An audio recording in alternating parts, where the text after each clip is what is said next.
Bugün İran tərəfindən Azərbaycan ərazisinə qarşı, Azərbaycan dövlətinə qarşı terror aktı törədilmişdir. Naxçıvan Muxtar Respublikasının ərazisini İran dövləti pilotsuz uçuş aparatları ilə ateş altına salmışdır. Ateşin hədəfləri mülki obyektlər idi. Naxçıvan Beynəlxalq Hava Limanı, onun terminal binası, məktəb və digər istiqamətlər İran tərəfindən namərd ateşə məruz qalmışdır. Azərbaycan dövləti bu çirkin terror aktını qətiyyətlə pisləyir. Bunu törədənlər dərhal məsuliyyətə cəlb edilməlidir. Azərbaycan tərəfinə İran rəsmiləri tərəfindən izahat verilməlidir. Üzr istənilməlidir və bu terror aktını törədənlər cinayət məsuliyyətinə cəlb edilməlidir. Birinci dəfə deyil ki, İran dövləti Azərbaycana və Azərbaycanlılara qarşı terror aktları keçirir. Hamımız yaxşı xatırlayırıq ki, bir müddət bundan əvvəl Tehrandakı Azərbaycan səfirliyi terror aktına məruz qalmışdır. Səfirliyə hücum çəkmiş İran xüsusi xidmət orqanları tərəfindən təlimatlandırılmış şəxs Azərbaycan vətəndaşlarına qarşı qanlı terror aktı törədib. Bunun nəticəsində bir vətəndaş həlak olub, bir vətəndaş isə ağır yaralanıb və onu da bildirməliyəm ki, Azərbaycanın xüsusi xidmət orqanlarının nümayəndəsi Əliyalın o avtomat Kalaşnikovla silahlanmış və Molotov kokteyllə və baltayla silahlanmış terrorçunu zərərsizləşdirib. O vaxtda bizdə şübhə yox idi ki, bunu törədən İran dövlətidir. Çünki bu terror aktı həm səfirliyin içində, həm səfirliyin ətrafında hardasa 40 dəqiqəyə qədər davam edirdi.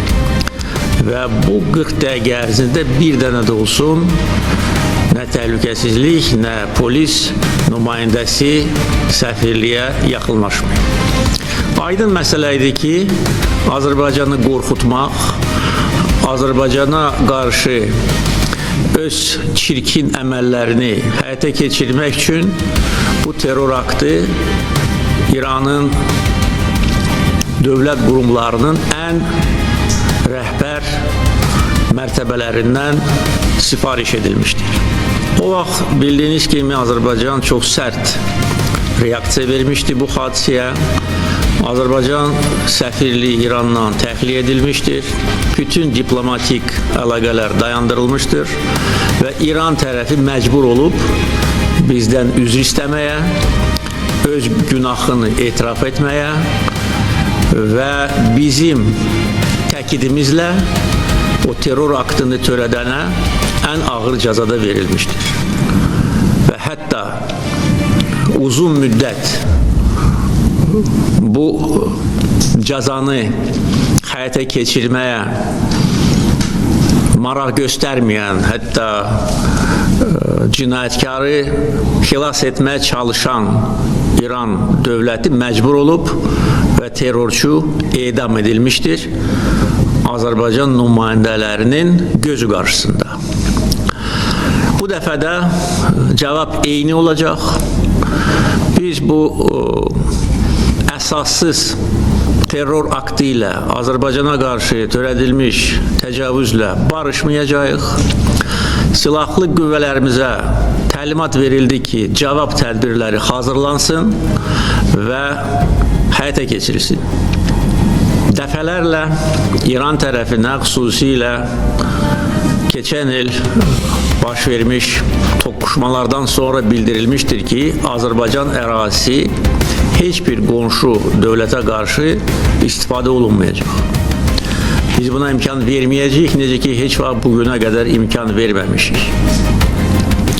Düzdür, keçən ilin yay aylarında ve ondan sonraki dövrdə İrandan bizə əsassız ithamlar irəli sürülürdü. İran dövlət qurumlarının nəzarətində olan media resursları Azərbaycana qarşı çirkin şərböhtan kampaniyası aparırdı. Azərbaycanı ləkələmək, İranda yaşayan soydaşlarımızın fikrini dəyişdirmək. Çünki yaxşı bilirlər ki, bugün müstəqil Azərbaycan dövləti İranda yaşayan bir çox Azərbaycanlılar üçün də ümid yeridir. Yani bizi ləkələmək, bizi şərləmək, gözdən salmaq İran ictimaiyyəti qarşısında bu məqsədi güdürdü. Çünki bunun heç bir əsası yox idi. Azərbaycan nə o vaxt, nə də bu dəfə İrana qarşı olan əməliyyatlarda iştirak eləmir və eləməyəcək. Çünki bizim mövqeyimiz bundan ibarətdir. Biz qonşu ölkələrə qarşı hər hansı bir əməliyyat keçirməyə nə marağımız var, nə də bizim siyasətimiz buna imkan verir. Biz öz ərazi bütövlüyümüzü qoruyuruq və qorumuşuq. Necə ki, Ermənistan işğalına son qoymuşuq.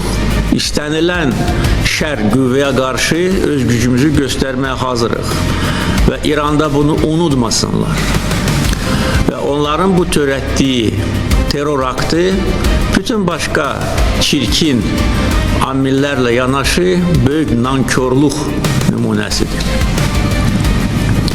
Son hadisələr baş verən kimi biz onlara xəbər göndərdik, başsağlığı verdik. Xarici İşlər Naziri mənim göstərişimlə həmkarı ilə danışdı. Mən onların səfirliyinə gedib başsağlığı vermək üçün öz mövqeyimi bildirdim. Halbuki məndən başqa heç bir dövlət başçısı İranın heç bir səfirliyinə getmir. Yani bunu qiymətləndirməmək, bunu yerə vurmaq, özlərini alçaq nankörlər kimi aparmaq heç kimə şərəf gətirmir. Və bu şərəfsizlər, bizə qarşı bu terror aktını törədənlər peşman olacaqlar. Bizim gücümüzü sınamasınlar. Bizim gücümüzü sınamaq istəyənlər, onların başı yarıldı dəmir yumruq vasitəsilə. Bugünkü hadisə də eyni nəticəni hasil edəcək. Ona görə bu məsələ ilə bağlı tədbirlər planı hazırlanmalıdır. Bütün göstərişlər verilmişdir. İranın Azərbaycandakı səfiri Xarici İşlər Nazirliyinə çağırıldı. Etiraz notası veriləcək. Digər diplomatik addımlar atılacaq. Sərhədlə bağlı müvafiq göstərişlər verildi.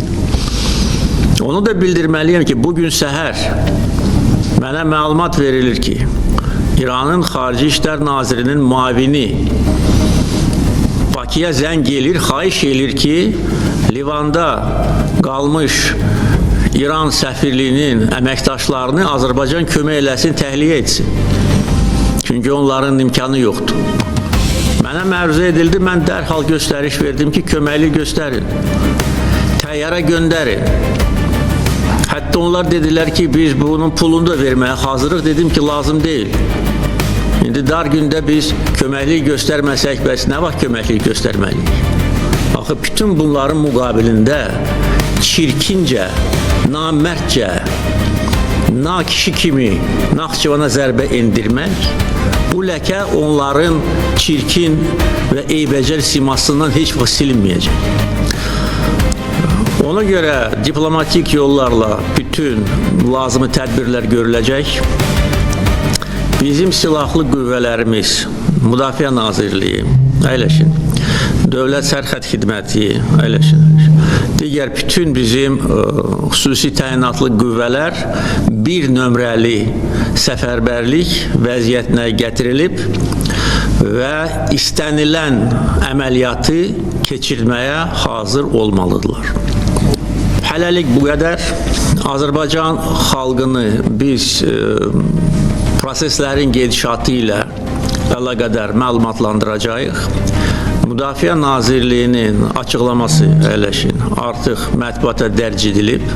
Azərbaycan xalqı əmin olmalıdır ki, istənilən bəd qüvvəyə qarşı bizim dəmir yumruğumuzu onlar görəcəklər.